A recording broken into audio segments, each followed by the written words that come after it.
Welcome to the Real Estate Espresso Podcast, your morning shot of what's new in the world of real estate investing. I'm your host, Victor Menashe. This is the weekend edition. We've got a very special show for you today.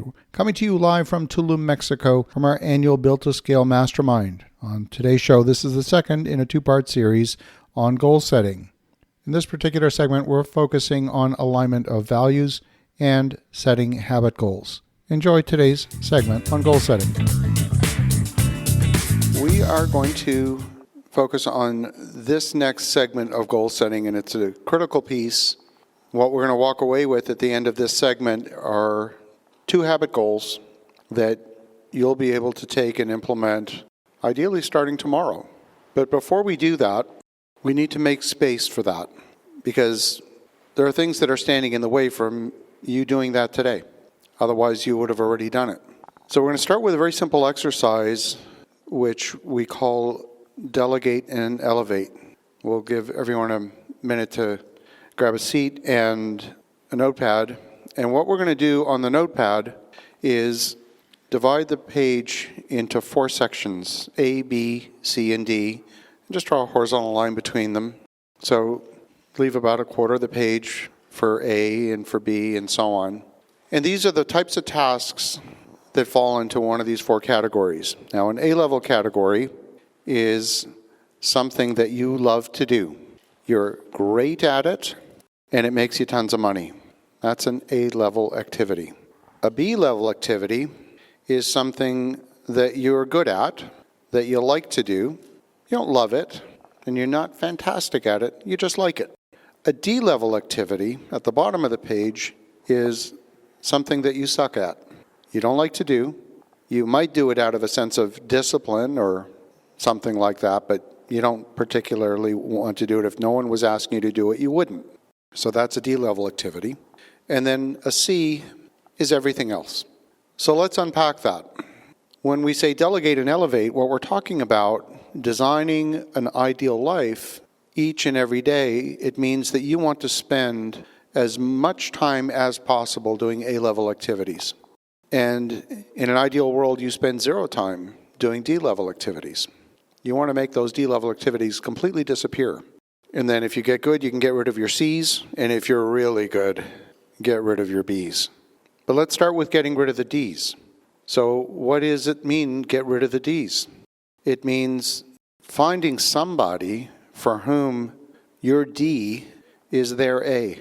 For example, I am not God's gift to accounting and bookkeeping. I should never be an accountant, and thank God I'm not. So that would be a D for me. Can I go into QuickBooks and do journal entries and print reports? Yeah, I can. Do I love it? Hell no. But thankfully, there are folks out there for whom that is hopefully an A-level activity, that they're called accountants and bookkeepers. And hopefully it's an A for them. So that's what getting rid of a D would mean in that context. So one of the most transformational things that you can do is, everyone in this room, I'm sure at some point in time, has created a to-do list. And those are the things that you want to get done in a particular day or week or whatever. And to-do lists can help you stay organized. But the transformational thing to do is to create a stop-doing list. A stop-doing list. Things that you want to get rid of. Things that maybe are in that D category. So we're going to take maybe 2 minutes and just brainstorm things that immediately come to mind that you would love to just get rid of. Somebody, please help me get this off my plate. So the exercise is a stop-doing list. Because unless you do the stop-doing list, you're not going to create the space, the breathing room, to add stuff back in, the stuff that you're intentional about. Okay, so take 2 minutes, and we'll brainstorm a stop-doing list for yourself, and we'll then debrief that. Okay, who would like to share what you have on your stop-doing list? Just shout it out. Booking flights and hotels. Love it. Email. Okay, cool. Request for proposals. That's a great one. That's a great one. Bookkeeping. Right on. Leading meetings. Think about, so, oftentimes we think about, if you've ever taken a course on time management, they will tell you how to carve up, they'll give you all kinds of techniques on how to carve up your time and carve up your day and optimize minutes and seconds and all of that nonsense. It's actually not about time management. It never is. It's about energy management, because those activities that you love to do don't drain you of energy. They actually give you energy. It's those tasks that are dissonant with who you are as a person that completely drain you of energy. And you don't have anything left to actually be productive on the stuff that you're great at. It takes away from all of those things that you would really be great at. So it's not just about time management. It's about orienting yourself energetically towards those things that are your A-level activities. That's the power in the stop doing list. That's the power in this exercise we call delegate and elevate. Because unless you go through that exercise and you say, this is stuff I really need to get off my plate, you're not going to actually take the next step and get rid of it because you're not aware. So it requires the awareness first and foremost. Then it requires you to take action. We do this exercise within our leadership team in the company. Everyone in the team has gone through this exercise. And we recognize that we can't necessarily fix it for everybody all the time, but at least we're aware, okay, Paul, you're playing out of position for a while. It's on our radar. We'll figure out how to solve that. But then we also do take things and do shuffle the deck so that we get people in the right chairs, doing the things that they're best at and focusing their energies on the things that they're best at. You know, traditional HR often talks about strengths and weaknesses, and you got to, shore up those weaknesses. Well, yeah, that might be true if they're really holding you back, but if you really want to excel, you've got to be playing most of the time in your zone of genius and not expending energy on the stuff and just trying to be acceptably good at the stuff that you're really terrible at. So just get rid of that, and that will be transformational in your life. Okay, next. Our lived experience is not attainment of goals. It's not, I got the gold watch at retirement. That is not our day-to-day lived experience. It's not, I got to stand on the podium at the Olympics. That's a fleeting instant in time. Our day-to-day lived experience is minute to minute, hour to hour. That is our lived experience. That's why so many people that have attained a lot, maybe a defining moment in their lives, traveled to the moon, won a Super Bowl, whatever it might be, once that's over, they often ask themselves, what? That's it? And then they're lost. Because what defined them up to that point in time was all-consuming, and then they had actually lost their identity of who they were because it was all wrapped up in that one thing. Our experience of life is that day-to-day, minute-to-minute, hour-to-hour, and this is why habits are so powerful. There's a story, it's called the 30-Day Challenge, it's a real story, of two comedians early in their career who were struggling to create material. And so they challenged each other to sit down at their desk and brainstorm material for 30 minutes every day for 30 days. And they both did it. They got together at the end of 30 days and compared notes, and they both did it. At the end of 30 days, one of those individuals quit. The second guy continued for the next 7 years. His name is Jerry Seinfeld. I don't know who the other guy is. And that's the power of habits. It's a commitment to taking something and just making it part of you each and every day. There are things that you can do that can help you in a very significant way. Robbie's going to talk about AI, and I'm going to steal one little piece as a preamble to his discussion, and that is that AI offers the seductive promise of relieving you of some of those D-level activities, maybe even some B and C-level activities. And I would argue that it actually does none of that. It's the difference, if you've ever ridden a bike, especially up a hill, you know that it requires a bunch of coordination and a bunch of expending of energy. You got to steer the bike. But if you had an e-bike, you still have to do the same things, but man, it's a lot easier. That's different from having an autonomous bicycle that does the whole thing for you. And I think AI, at least the state of AI today in 2025, is closer to the e-bike analogy than the autonomous bike. So you may, as you go through this exercise and you start to look at your habits, you may be tempted to say, oh, I'm just going to outsource this to AI. I'm going to let AI handle my email, for example. And it can help, but it won't get rid of it, not today. It's the e-bike, it's not the autonomous bike, okay? Okay, next. So if our day-to-day lived experience is based on the minute-to-minute, day-to-day, hour-to-hour. It's not based on a single big decision. It's based on hundreds, if not thousands, of micro decisions. How you choose to spend the next 5 minutes. When you make the decision, actually I'm going to back up. I think you heard me say at the beginning that you need 3 things in life to succeed at whatever it is you want. You need the knowledge, you need the mindset, which means the emotional fortitude, the drive to make that happen. And there's a lot of folks out there that will focus on those 2 things. If you want to get fit, you know what to do. You don't need another textbook. If you want to lose weight, you know what to do. You may have the will to eat healthy. But if your environment at home is filled with sugary foods, you're going to fail. It's that third item. It's the environment that is the game changer. It doesn't matter what it is you want to do. So when we're talking about creating habits, we also need to ask ourselves, what environment are we in? And if that environment isn't conducive to those habits, how do we create the environment that's conducive to those habits? Because that is the game changer. Without the environment, you will fail. Guaranteed. I promise you, without the environment, you will fail. Now, that doesn't mean that if you love chocolate, you can't have a chocolate.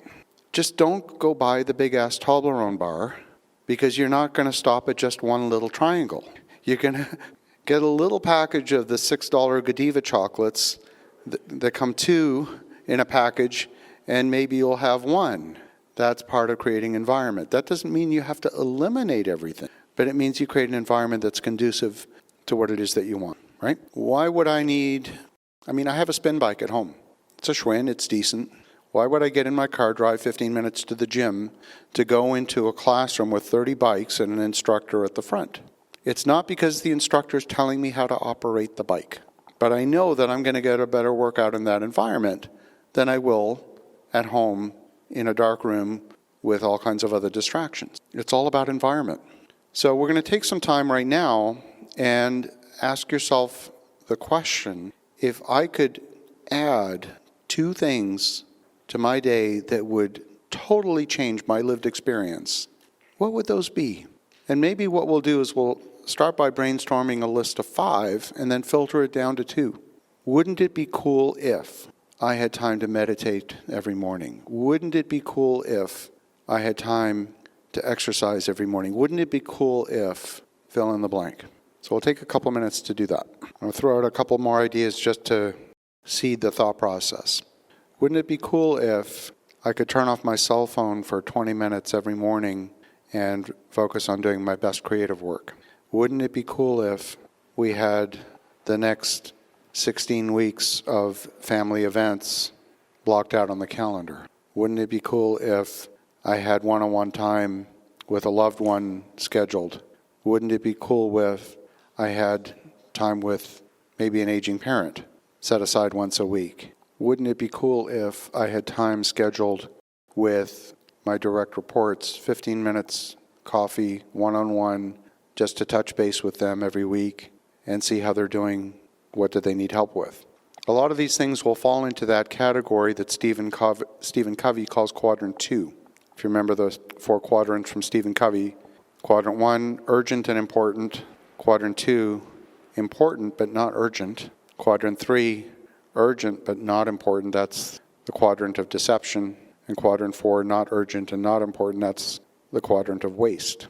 Many of the things that you may want to consider putting on this list are Quadrant 2 activities that are important but not urgent.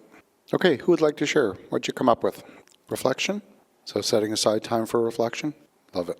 Love it. That's fabulous. Is it one thing specifically that, or just generally find something to contribute to your wife on a daily basis? Mm-hmm. Who else? Mm-hmm. Nice. Who else? Okay. The perfect 10-day is something we did at the Goals Retreat last year, where you describe what would be your perfect day. If you could categorize that day as a 10, what would be in that day? So wake up full of energy, get served breakfast with smoked salmon and a mimosa, whatever it might be for your perfect 10-day. For me, it would be wake up at anchor in the Bay of Valletta in Malta, and a cool breeze coming in through the hatch in the V-berth, A pot of coffee would be on in the galley, and we go up on deck and put out the tablecloth on the nav table and have breakfast with fine china. You get the idea. Anyone else? I love it. Fabulous book called Never Eat Alone by Keith Ferrazzi. There's something about breaking bread with folks and having conversation in that intimate setting over a meal that just, there's something different about it. It's not the same as Zoom. Don't know why. Okay, so the next step is, what are you willing to give up to get that? And here is where I'm going to give you more leverage to implement this.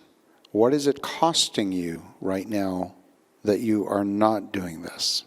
So, Robbie, if you're not doing something special for your wife every day, what is it costing you for not doing that? My wife and I have a couple of routines that we do. One is that we have these gorgeous silver candelabras on our dining room table, and we eat in the dining room every meal together, and we light the candles, breakfast, lunch, and dinner. 6 beautiful candles. It just sort of elevates the experience.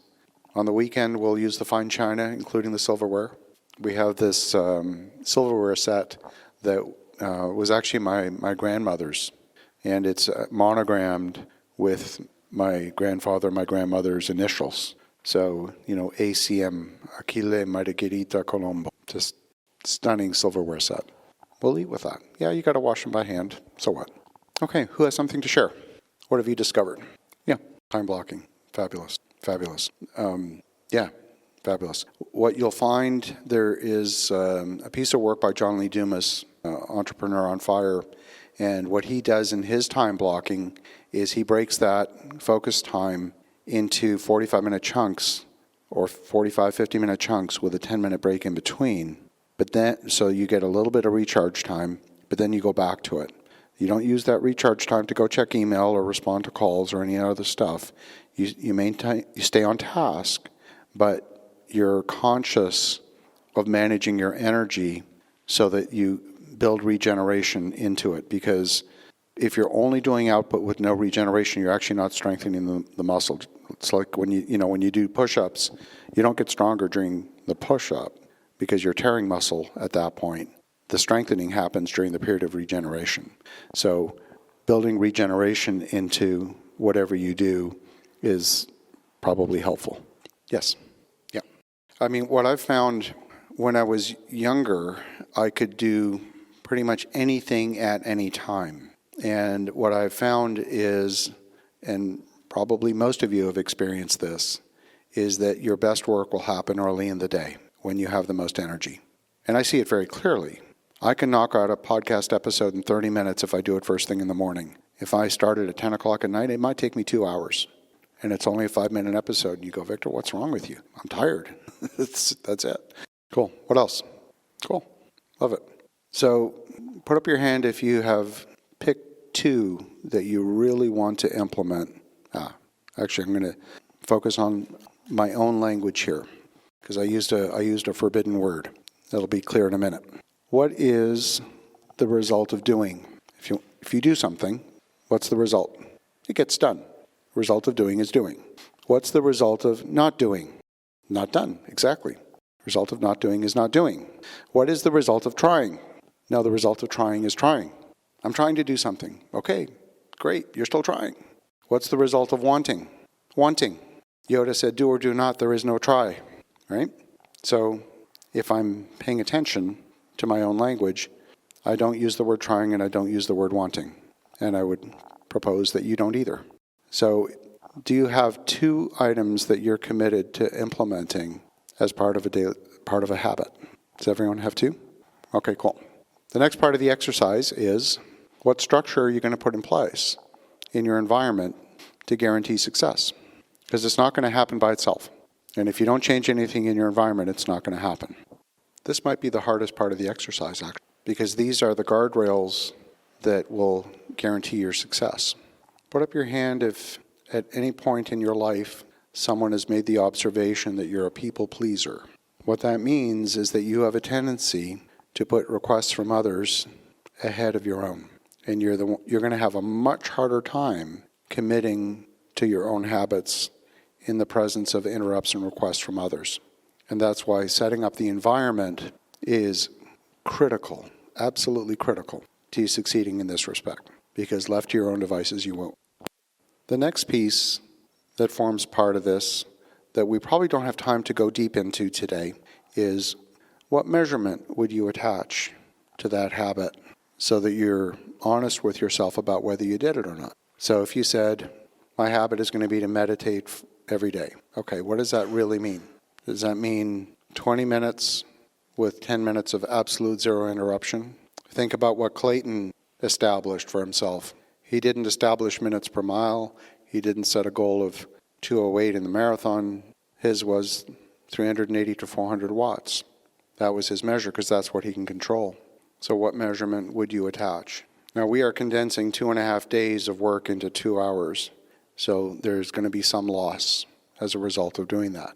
My hope, my wish for you is that this has given you enough that you can take this away and literally start implementing tomorrow. There's something called the law of diminishing intent. If you take this away and start in a week, your chances of succeeding probably fall below 50%. If you start in 2 weeks or 3 weeks, you're probably chances below 10%. If you start tomorrow, you're probably over. And that doesn't mean you have to achieve it in its fullest sense. You know, when I started the podcast, I had at one point thought about what the goal should be, and it was, boy, wouldn't it be cool if I could get 100,000 downloads? Awesome. And I'm glad I didn't set that, because I probably would have failed. And I made it very simple. I produce one piece of quality content every. That's it. And that doesn't mean that all 3,000 episodes have been all of the same quality. A few of them weren't, but most of them are. Most of them are. There's a few times I've come up from my office and I said to Natasha, that was not my best work. She said, yeah, but it was probably good enough. And we're whatever, 2,860 episodes or some foolish number.